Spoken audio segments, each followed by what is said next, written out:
You used to feel the machine alive in your hands. Today, software runs everything. Modern cars carry over 100 million lines of code, hundreds of extra pounds, and fake engine noise pumped through speakers. This is the quiet death of driving pleasure. Here are the 13 things killing cars as we know them. If a new car ever felt perfect yet strangely lifeless to you, you're about to discover why. Killer number 13, artificial engine sound and fake exhaust noise. That aggressive growl when a new sporty car pulls up, it's not the engine, it's speakers playing a recorded soundtrack. Real engines have a living voice, the rumble at idle, the howl under load, the bark on overload. That feedback connects you to the machine. Fake noise breaks it. The car becomes theater instead of a living thing. Artificial crackles on downshifts feel exciting at first, then fade into nothing because they're not real. These early warning signs of problems and the raw thrill of combat. After a few weeks, your brain tunes it out completely. Driving turns sterile. And if the sound is dying, wait until the steering stops talking to you. Killer number 12, over-assisted steering. Turn the wheel in most new cars and it feels weightless, almost disconnected. Electric power steering adds so much assistance that road feedback vanishes. You used to feel grip, weight transfer, and tire limits through the wheel. Now it's like using a video game controller. Engineers do this for fuel economy and safety, but the thrill disappears. Cornering loses precision. Lane changes feel vague. Enthusiasts notice immediately and hate it. That numbness creeps in year after year until you forget what real steering felt like. And if steering feel is gone, wait until the gearbox stops shifting. Killer number 11, CVT transmissions. Before it, and instead of a kick, you get a long, droning whine while the car slowly builds speed. That rubber band feeling is a speed. On paper, they're efficient. In reality, they kill driving joy. No distinct shifts, no satisfying rev ride, just one endless room. Use the rhythm that defined driving for a century. Acceleration feels delayed and disconnected. Many CVTs also wear out early with overheating and double shifts. That's why warranties get quietly extended. Drivers roll and timing and control disappears. Everything becomes flat and predictable. If a lifeless transmission bothers you, wait until even the pedals lie to you. Killer number 10, drive-by-wire everything. Press the throttle, pull the shifter, hit the brake. In most new cars, none of those actions are directly mechanical anymore. You're sending electronic requests that a computer interprets, filters, and sometimes overrides. Real cables and linkages gave instant, honest response. Drive-by-wire adds layers of software that smooth everything out for comfort and emissions compliance. The result? Delayed throttle, artificial brake feel, and a shifter that's basically a fancy switch. Every input gets processed. Speed bumps feel softer. Braking distances can vary slightly with software mood. Two identical cars can even drive differently after an update. That unpredictability quietly erodes the trust between you and the machine. Everything feels filtered, safe, and strangely hollow. And if that electronic barrier frustrates you, wait until the engines themselves start hesitating. Killer number 9, turbo lag and downsized engines. You mash the gas expecting immediate thrust and instead get nothing for a second or two. That hesitation is turbo lag, and it's everywhere because engines keep shrinking while power targets stay high. Smaller turbo engines can make impressive peak numbers on a dyno, but real-world driving suffers. Boost takes time to build. By the time it arrives, the perfect corner exit or passing opportunity has passed. Power arrives in sudden lumps instead of a smooth, predictable curve. These engines also work harder, higher boost, higher temperatures, more carbon buildup, stretched chains, and earlier failures than the bigger, naturally aspirated motors they replaced. The emotional payoff disappears too. No linear pull, no glorious sound, just delay followed by a rush of pain. If losing that instant connection bothers you, just wait until the interior starts demanding your eyes off the road. Killer number 8, gigantic touchscreens. You want to change the temperature or skip a song, and suddenly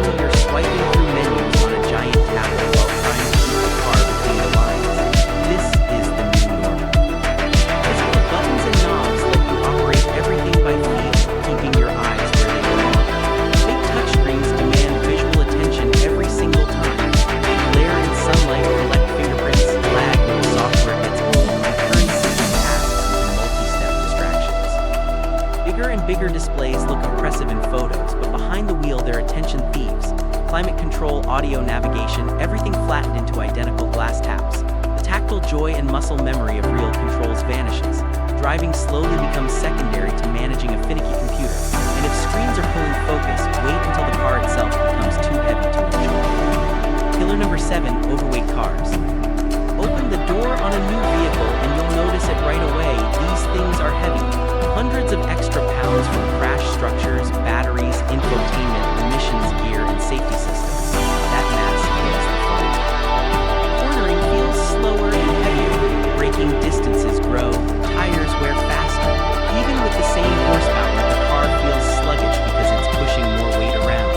The light, eager feeling of older cars is replaced by a lumbering, insulated ride. You lose that intimate connection with the road. Every bump and camber change gets muted. The car no longer dances, it plods. Safety and tech are important, but the cumulative cost is character and agility. SUVs and sedans keep ballooning and the thrill keeps shrinking. If weight is killing agility, wait until the car starts actively fighting your inputs. Killer number 6, mandatory nanny features. Lane keeping that tugs the wheel, emergency braking that slams on for shadows, constant beeps telling you you're doing something wrong. Modern safety systems turned helpful assistants into overbearing nannies. They're sold as lifesavers, and sometimes they are. But when they constantly intervene, override throttle, or prevent maneuvers you know are safe, they steal control and spontaneity. Driving stops feeling like a partnership. It starts feeling supervised. The mental load adds up: beeps, vibrations, steering corrections. Experienced drivers feel restrained. The joy of mastering the car and testing its limits slowly fades. You become more passenger than pilot. If being micromanaged is exhausting, wait until the gearbox itself takes away your involvement. Killer number 5. Automatic transmissions replacing manuals. The pure joy of rowing your own gears is disappearing fast. Manuals are vanishing even from sports cars, and with them goes one of driving's greatest pleasures. A great manual lets you feel the engine, clutch, and drivetrain working as one. Every shift is deliberate. Heel-toe downshifts, perfect rev matches, it makes you part of the machine. Modern automatics are smoother and faster on paper, but they remove that direct connection. The car decides when and how to shift, you become an observer. Even the best dual-clutch boxes can't replicate the satisfaction of orchestrating the power delivery yourself. Cheaper automatics hunt gears and sap momentum. Drivers lose the skill and the feedback that manuals teach. The mechanical dance is replaced by convenience. And if you're stuck with an automatic, there are habits destroying it faster than you think. More on that in a moment. Killer number 4, subscription features. Want to use features already built into your car? Pay monthly. Heated seats, advanced driver assists, navigation features, even remote start. More manufacturers are locking basic functions behind recurring subscriptions. Tesla charges for full self-driving capability and premium connectivity. BMW famously tried monthly fees for heated seats and other functions. GM, Toyota, and others now put remote services and convenience features behind paywalls after trial periods end. This changes car ownership. What used to come with the vehicle now becomes a rental. You pay forever or lose functionality. It's a fundamental shift in how companies extract money long after the sale. If that feels wrong, wait until we talk about cars that are heavy and one-dimensional in an entirely new way. Killer number 3, EV weight plus 1-speed drivetrains. Electric vehicles bring massive battery packs that add 500 to 800 plus pounds compared to similar gas cars. That weight changes the entire driving character. Steering feels heavier, cornering less playful, suspension works more fun. Pair that with single-speed transmissions and you lose the drama of rising and falling revs, gear changes, and mechanical rhythm. Acceleration is instant and linear, impressive at first, but it quickly becomes one note. No build-up, no anticipation, no orchestration of power. The car feels planted but not. Braking and handling are filtered through all that mass. What EVs gain in straight line shove they often lose in engagement and soul. They promise the future of driving but deliver a strangely detached experience for many enthusiasts. If the EV formula feels sterile, wait until every stop kills the engine's rhythm. Killer number 2, auto start-stop systems. The engine dies at every red light and stop sign, then jolts back to life when you lift off the brake. What sounds like clever fuel saves